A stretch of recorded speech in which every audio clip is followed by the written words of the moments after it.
Date 10 6ನೇ ತಿಂಗಳ sir. ನಾನು ಮಗು ಮೇಲ್ಗಡೆ ಮಂಚದ ಮೇಲೆ ಮಲಗಿರ್ಬೇಕಾದ್ರೆ ನಮ್ಮ ಯಜಮಾನ ಊಟಕ್ಕೆ ಬರ್ತಾರೆ ಸರ್. ನಾನು ಊಟ ಕೊಡಕಂತ ಕೆಳಗಡೆ ಬಂದ್ಮೇಲೆ ಮಗು ಬಾರ್ಲ್ ಕೆಳಗಡೆ ಬ್ಲಾಕ್ ಮತ್ತೆ ಸೌದೆ ಅದೆಲ್ಲ ಇದ್ದಿರುತ್ತೆ ಸರ್. ಅದ್ರ ಮೇಲೆ ಬಾರ್ಲ ಬಿದ್ದಿರುತ್ತೆ ಸರ್ ಮಗು.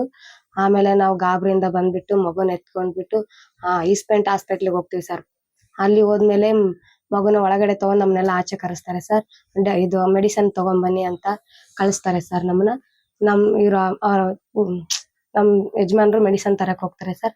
ನಾನು ಅಲ್ಲೇ ಆಚೆಗಡೆ ಇರ್ತೀನಿ ಸರ್. ಅವರು ಮಗುನ್ ತಂದೆ ತಾಯಿ ಯಾರು ಬನ್ನಿ ಅಂತ ಹೇಳ್ತಾರೆ ಸರ್. ಒಳಗಡೆ ನಾನು ಹೋದಾಗ ನೀವು ಮಗುನ ಮನೆಯಿಂದ ತರಬೇಕಾದ್ರೆ ಇದಾಗಿದೆ ಅಂತ ಹೇಳ್ತಾರೆ ಸರ್. ನಾವು ಆಚೆಗಡೆ ಬಂದು ಅಳ್ತಾ ಇರ್ಬೇಕಾದ್ರೆ ನಾವು ಪೊಲೀಸರಿಗೆ ಎನ್ಕ್ವೈರಿ ಮಾಡಿದ್ವಿ, ಪೊಲೀಸ್ ಸ್ಟೇಷನ್ಗೆ ಹೋಗ್ಬಿಟ್ಟು ಬನ್ನಿ ಅಂತ ಹೇಳ್ತಾರೆ ಸರ್. ನಾವು ಪೊಲೀಸ್ ಸ್ಟೇಷನ್ಗೆ ಹೋಗ್ಬಿಟ್ಟು ಅಲ್ಲಿ ಇದು ಸ್ಟೇಟ್ಮೆಂಟ್ ಮಾಡ್ತಾರೆ ಸರ್. ಸ್ಟೇಟ್ಮೆಂಟ್ ಆದ ತಕ್ಷಣ ಮತ್ತೆ ಹಾಸ್ಪಿಟ್ಲಿಗೆ ಬರ್ತೀವಿ ಸರ್. ನಾವು ಅಲ್ಲಿ ಬಂದ್ಮೇಲೆ ಮಗುನ ಇವತ್ತು ಕೊಡಲ್ಲ ನಾಳೆ ಕೊಡ್ತೀವಿ ಅಂತ ಹೇಳ್ತಾರೆ ಸರ್. ನಾವು ಮನೆಗೆ ಹೋಗ್ಬಿಟ್ಟು ಮತ್ತೆ ನಾಳೆ ಮರುದಿನ ಬಂದ್ಬಿಟ್ಟು 3 ಗಂಟೆ ತನಕ ವೇಟ್ ಮಾಡಿ ಮಗುಗೆ ಒಂದ್ ಬಟ್ಟೆಲಿ ಸುತ್ತಬಿಟ್ಟು 3 ಗಂಟೆಗೆ ನಮ್ಮ ಮಗು ಕೈಯಲ್ಲಿ ಕೊಡ್ತಾರೆ ಸರ್. ನಾವು ಮಗುನ್ ಮನೆಗೆ ತಗೊಂಡ್ ಹೋಗ್ಬಿಟ್ಟು ಹತ್ತು ಕರು ಮಣ್ಣ್ ಮಾಡ್ತೀವಿ ಸರ್.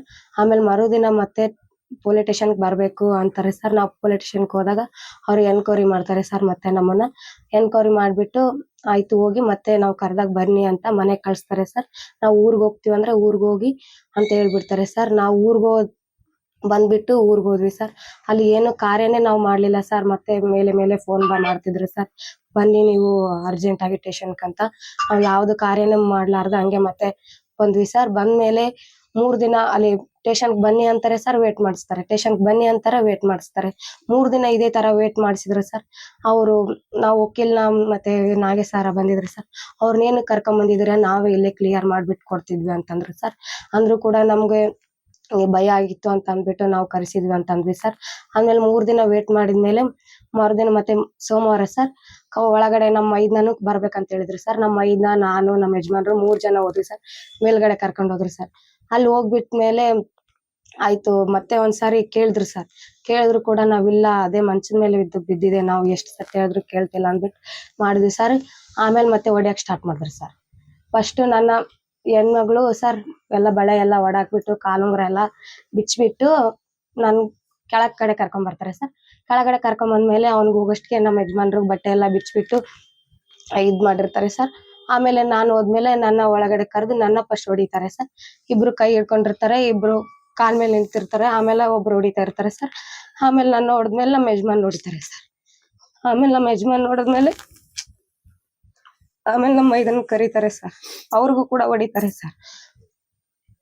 ಹೊಡೆದ್ಬಿಟ್ಟು ಅವ್ರಿಗೂ ಕೂಡ 5 ಸಾರಿ ಮತ್ತೆ ಒಂದ್ಸಾರಿ ಕರ್ಕೊಂಡ್ಬರ್ತು. ಮತ್ತೆ ನನ್ನ ಹೊಡೆದ್ಮೇಲೆ ನಾನು ಆಚೆ ಕಳ್ಸ್ಬಿಟ್ಟು ಮತ್ತೆ ಅವ್ರನ್ನ ಕರ್ಕೊಂಡ್ ಬರ್ತಾರೆ ಸರ್.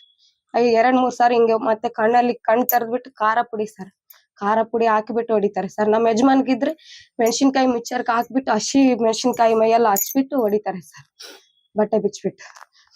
ನಮ್ಮ ಮೈದನಿಗೂ ಕೂಡ ಅಷ್ಟೇ ಹೊಡೆದಿದ್ದಾರೆ ಸರ್. ನಾವಿಲ್ಲ ಸತ್ಯ ಹೇಳು ಇಲ್ಲ ನಮ್ದು ಇದೇ ಸತ್ಯ ಸಾರ್ ಅಂತಂದ್ರು ಕೂಡ ನೀವು ಸತ್ಯ ಹೇಳ್ತಿಲ್ಲ, ಸುಳ್ಳು ಹೇಳ್ತಿದ್ದೀರಾ, ನೀವೇ ನಿಮ್ ಮಗನ್ ಕೊಂದಿದ್ದೀರಾ ಅಂತ ಹೇಳ್ತಾರೆ ಸರ್. ನಮ್ಮ ಮಗನ್ ಕೊಲ್ತೀವಿ ಸರ್, 9 ತಿಂಗಳು ಎತ್ತು ಹೊತ್ತು ನಮ್ ಮಗನ್ ಕೊಲ್ತೀವ ಅಂತ ಅಂದ್ರು ಕೂಡ ಕೇಳ್ತಿಲ್ಲ. ನೀನೇನು ನಿಮ್ ಯಜಮಾನ್ ನಿಮ್ ಯಾರು ಹುಡುಗ ಅಕ್ರ ಸಂಬಂಧ ಇದೆ ಅಂತ ಹೇಳ್ಬಿಟ್ಟು ಕಂಪ್ಲೇಂಟ್ ಕೊಟ್ಟಿದ್ದಾರೆ ನಿಮ್ ಯಜಮಾನ್ರು ಅಂತ ಹೇಳ್ತಾರೆ ಸರ್ ಸುಳ್ಳು. ಆಮೇಲೆ ನನ್ಗೂ ಕೂಡ ನಿಮ್ ಯಜಮಾನ್ರೆ ಎಷ್ಟ್ ಬಿಸಾಕಿದ್ದಂತ ನನ್ಗೂ ಕೂಡ ಸುಳ್ಳು ಹೇಳ್ಬಿಟ್ಟು ಇದ್ ಮಾಡಿ ನಮ್ ಹೊಡಿಯೋದ್ ನೋಡ್ಲಾರ್ದೆ ನಮ್ಮ ಯಜಮಾನ್ರು ನಾನೇ ನನ್ ಮಗುನ್ ಎತ್ತಿ ಬಿಸಾಕಿದೀನಿ ಅಂತ ಸುಳ್ಳು ಹೇಳ್ಬಿಡ್ತಾರೆ ಸರ್. ನಾವ್ ಎಷ್ಟು ಸತ್ಯ ಹೇಳಿದ್ರು ಕೂಡ ಇವ್ರು ನಂಬ್ತಾ ಇಲ್ಲ ಅಂದ್ಬಿಟ್ಟು ನಾನೇ ನನ್ ಮಗುನ ಎತ್ತೊಕಟ್ಟಿ ಬಿಟ್ಟಿನಿ ಅಂತ ಸುಳ್ಳು ಹೇಳ್ತಾರೆ ಸರ್. ಆಮೇಲೆ ನಮ್ಮನ್ ಬಿಟ್ಬಿಟ್ಟು ಅವ್ರನ್ನ ಹಿಡಿತಾರೆ ಸರ್.